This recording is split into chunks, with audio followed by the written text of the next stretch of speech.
Uyg'urlarning hijrati. Abduri Bahadır Ababay. Bir insonning xarakteri boshqa kishilar bilan bo'lgan munosabati, biror narsa yoki ishga nisbatan ko'z qarashi, yig'ib aytganda shu insonning kimligi va aslimasi bilan quyuq munosabatlik bo'lganidek, ma'lum bir jamiyatning, millatning kimligimi tarixdan iborat aslimasidan ayrilanmaydi.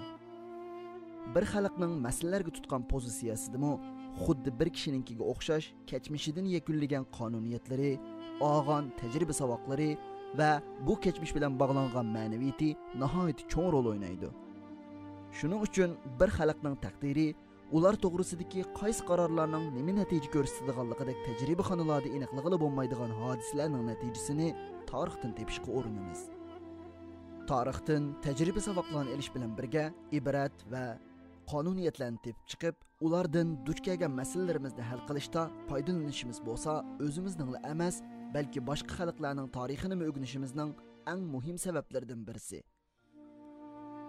Muqaddas kitobimiz bo'lgan Qur'on Karimning ham nurg'un joylarida o'tgan xalqlarning qissalari bayon qilingan bo'lib, Alloh taolo bu haqda mundaq deydi: Ko'nglingni xotirjam qilish uchun sana payg'ambarlarning qissalarini bayon qilib beramiz.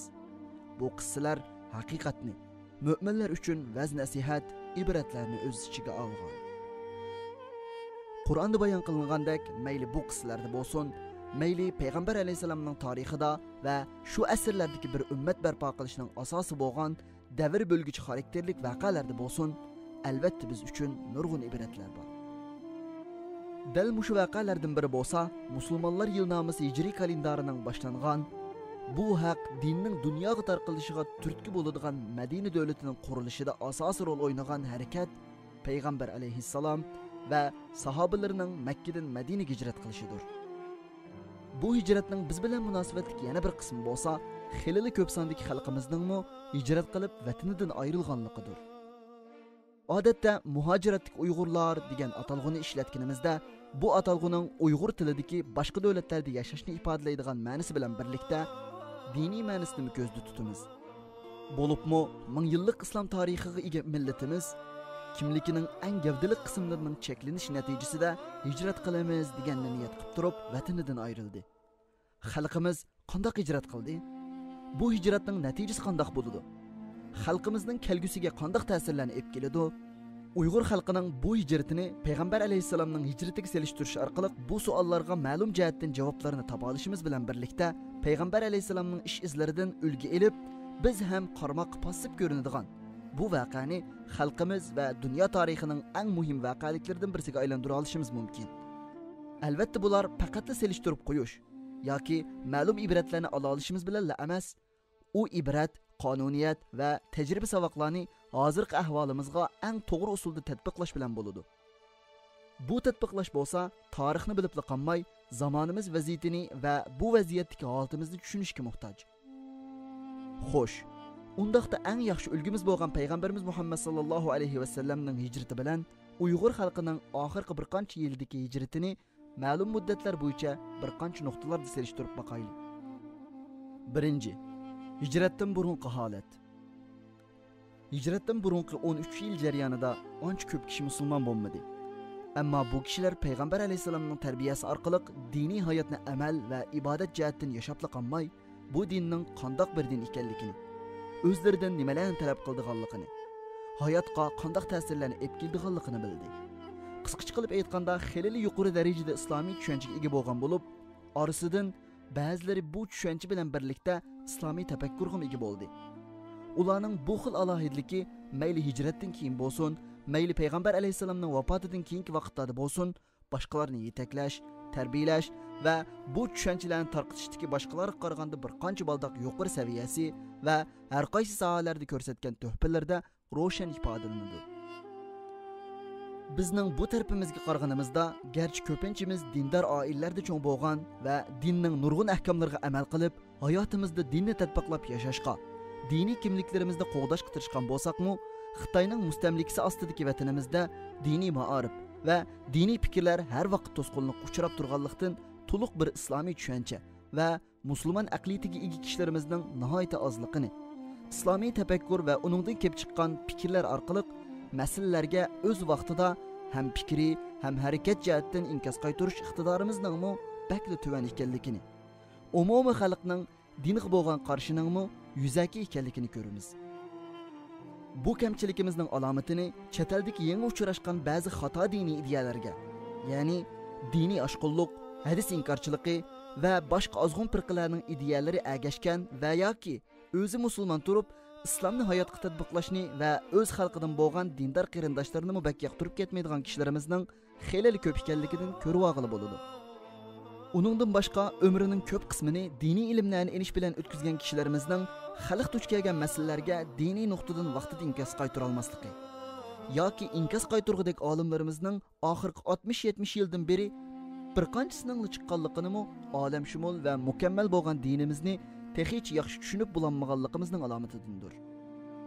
Kishini afsuslantirdig'ini bu masalada ustida aytib o'tganimizdek tashqi, siyosiy va ijtimoiy omillarning salbiy ta'siri to'liq kuchli. Bu mezgildagi yana bir nuqta bo'lgan siyosiy omilga qaraydigan bo'lsak, musulmonlar Makkada itrof qilinmaydi. Yo'q qilinish uchun har xil zulmlarga uchrab turadi. Bularning ichida bir qancha yil embargoga uchrab o'z yurtida boshqalardan ayirib etilishdak, nohaq o'ltirilishdek ig'irlar ham bor edi. Xalqimizmi bu jihatdan Makkadagi musulmonlarga o'xshashla ojiz o'rinda turib qoldi. Kimlik e'tirof qilinmadi. O'z ziminidan yo'qotilish uchun dushmanning qattiq zulmiga uchrab keldi. Ammo xalqimizning beshiga kelgan zulm 10 necha yil bo'lmasdan, balki necha 10 yil davomlashdi. Bu jarayonda sahobalar qanday sabr qilgan bo'lsa, xalqimizmi kimligini qo'g'dab kelishda ulardan qilishmog'idek tirishchanliklarni ko'rsatdi.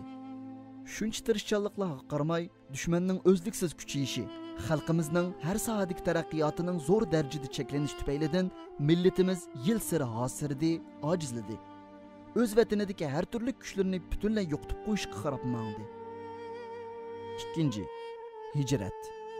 Hijratning qilinishini so'zlashdan burun hijrat qilishdagi niyatlarni bir selishtirib boqaylik. Payg'ambar alayhisalom va sahobalar nuqul zulmning kuchayib, chidg'usiz holatga yetganlik uchun yoki ibodatlarni qilolmay qilib, bir kishilikdan ibodatlarni qilish uchun emas, balki Allohning buyruq bo'lganligi uchun hijrat qilishgan. Balki ularning ba'zilari qilmoqchi bo'lgan hijratining musulmonlarning kuchini oshirish, bir hokimiyat qurib islomning tarqalishiga hassa qo'shish qatorliq kelgusi ahamiyatlarini bilmasligi mumkin. Ammo Allohning hikmati bilan Payg'ambar alayhisalomning tarbiyasi orqali ular yolg'iz o'z jinni qutqizish uchun qiyinchiliklardan qochadigan yoki o'zining dinini qo'g'dashga tirishadigan ruhiy holatda emas, bu dinni butun dunyoga tarqatgudek bir g'ayrat va hamma ishni Allohning roziligi uchun qiladigan niyat bilan hijrat qilishdi. Agar ular o'zini qo'g'dash uchun hijrat qilsa, albatta xili burulla Habashistondek musulmonlarning himoyasiga olgan davlatga ketib, ibodatini, hatto da'vatini qilaversa bo'ladi. Ammo eng unumli xizmat ep borg'ili bo'ladigan sharoitni izlash va uningdan foydalanish uchun boshqa yurtga yo'tkilish bir farosat bo'lsa, o'zi ishongan yo'lda kelgan jafo mushaqqatlardan qochish irodasizlik bo'ladi. Dal bu nuqtada bizga qaraydigan bo'lsak, ko'pinchimiz Xitoy zulmining nihoyat qattiq bo'lganligi, yana ba'zilarimiz faqat o'z dinimizni qo'g'dab qilib, xotirjam holda umr bo'yi bir kishilik ibodatlarimizni qilib yashash uchun, yana ba'zilarimiz bo'lsa, mol dunyolarimizni qo'g'dab qilib, rohat turmush kechirish uchun chet ellarga chiqdik.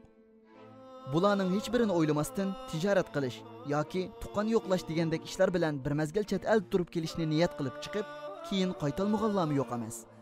Xitoy chetdan kirganlarni tutqandimi ketib qolganlar. Yoki hozirmi vatan uchun ish qilg'usi bor-yu, ammo o'zidan boshqalarning manfaat uchun hech nima qilmaydiganlarmi buning isbot bo'lib turibdi. Hatto ba'zilarimizning nazarida hijrat texmi zo'r bir harakatning, uyg'onishning va kuchlanishning vositasi bo'lmasdan o'z oldiga bir nishon bo'lib qolgan. Yana ko'pinchimizning nazarida garchi bir vosita bo'lsa-mu, deyilgandek biror xalqning manfaatini qo'g'dash va taraqqiy qildirishning emas, balki har turli shaxsiy manfaatlarini qo'g'dashning, ya'ni yakka erkinligimizning vositasi bo'lib qolgan. Muhojiratdagi qarindoshlarimizning oz bir qismila vatani va xalqi uchun vatanidan ayrilib chiqqan bo'lsa kerak. Lekin shu vaqtdagi vatanning vaziyatini, ustida aytilgandek xalqimizning saposini va bu sapoga ta'sir ko'rsatgan boshqa omillarni ko'zda tutib turib, xalqimizning bu niyatlarini ayblagili bo'lmaydi deb qarayman. Ammo bu yerdagi tanqid qilishga tegishli yer bo'lsa, texicha shu saviyaning ancha yuqori ko'tarilmaganligi, niyatlarning to'g'rilanmaganligidir. hijrat qilgan chog'dagi xalqimizning ko'rsatgan fidokorliklari, tirishchanligi sahobalarninkiga asosan o'xshash. Ko'pincha xalqimizning ololgan mollarini elib, ololmaganlardan xudo roziligi uchun deb voz kechib chiqqanligiga hammamiz shohid bo'ldik. Hatto bu yo'lda hayotidan, o'z hayotidan qimmatli deb qadrlaydigan bolalari va boshqa qarindoshlaridan voz kechib, o'z yurtidan ayrilganlar oz bo'lmasa kerak. Lekin ustida deyilgandek niyatimizda va nishonimizda farq mavjud bo'lish bilan birga nihoyat muhim yana bir masalada cho'ng farq mavjud bo'lib turadi. Bu masala dal plan tuzib tashkiliy holatda harakat qilish. Payg'ambar alayhisolamning hijratiga va uning oldi-keyindagi ishlarga nazar solganimizda bu hijratning planliq va tashkiliy holatda olib berilganligini bayqay olamiz. Ammo bizdagi sharoitning yor bermasligi, fursatning qisqaligi va bu fursat uchun tayyorlikning qilinmaganligi va yoki bizda tashkiliy holatda harakat olib beradigan bir qurilmaning yo'q ekanligidan bo'lsa kerak. Hammamiz o'z sharoitimizga qarata o'z oldimizga plan tuzib, bir millat uchun xilili zo'r bu harakatni yakka holatlarda olib bordik. Mayli bu kamchilikning sababi nimali bo'lsin, dardni necha yildan buyon Xitoy tarafidan vatanga qaytarilish, boshqa davlatlarda tutilib erkinlikdan mahrum qilish, ba'zida chet eldami to'liq aminlikka erishalmaslikdek ochiq realliklar bilan tortib kelyapmiz. Buning konkret misollaridan Misrdan qaytarilish yoki tutilish xavfidan nurg'un narsadan voz kechib qaytishga majburlanish, Saudi, Dubay degandek Xitoyga yaqin ellarda har vaqt bu xavfning bor bo'lishi, Tayland, Suriyalarda mahkumlik qilish qatorliqlar bor. Bu qitimliq ko'chish haqida Xitoy planlagan, nurg'unlagan sarxil kishilarning vatandan chiqib ketishiga yo'l ochgan, Xitoy xalqimizni terrorchi qilib ko'rsatmoqchi bo'lgan degandek qarashlarni keltirib chiqargan omilning biri dal mush plansiz cho'ng qadamning elinishidir.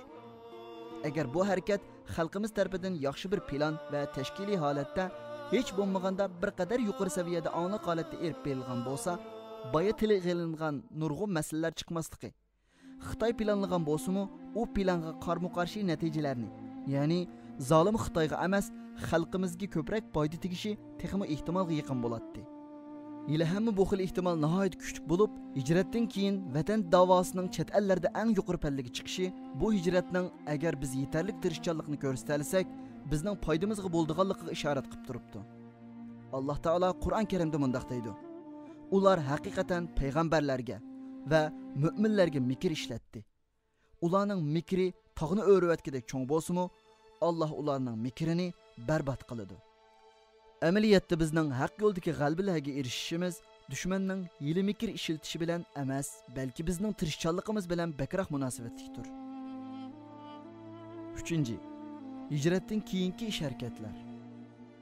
Payg'ambar alayhisalom Madinaga hijrat qilib chiqqandan keyinla bir qator ijtimoiy, iqtisodiy va siyosiy faoliyatlar orqali jamiyatni isloh qilib tarbiyalash, iqtisodni rivojlantirish, ichki va tashqi jihatdan keladigan tahdidlarning oldini olish degandek har soha xizmatlarini qattiq jonlantirdi.